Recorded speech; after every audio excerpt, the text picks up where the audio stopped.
大家好，我叫許光明，我係一個國學老師，平時咧都替大家咧策劃各種問題嘅解決方案，同埋咧都會出手幫大家做嘢嘅。經常有人問我點樣先至可以長命百歲呢？特別咧係有一啲老年人咧會問我呢個問題。如果係咧要活得長久，除咗家居佈局即係風水咧要有講究之外咧，活得長久咧係有秘笈嘅。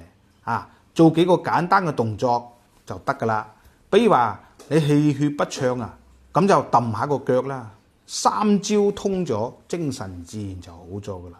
啦。坐得耐腰酸背痛啊，咁啊曬下個背脊啦，陽氣充足咗，自然腰酸背痛就少咗㗎啦。手腳冰冷經常按摩自己嘅耳仔啦，命門呢個火旺咗咧，自然咧個手腳咧就會暖粒粒㗎啦。咁咧你經常頭暈腦脹咧，呢兩個拳頭咧就經常要用力握下佢咧，咁啊自然咧呢啲氣咧就散咗，呢啲虛火咧就清理咗㗎啦，頭腦咧自然就清醒咗嘅。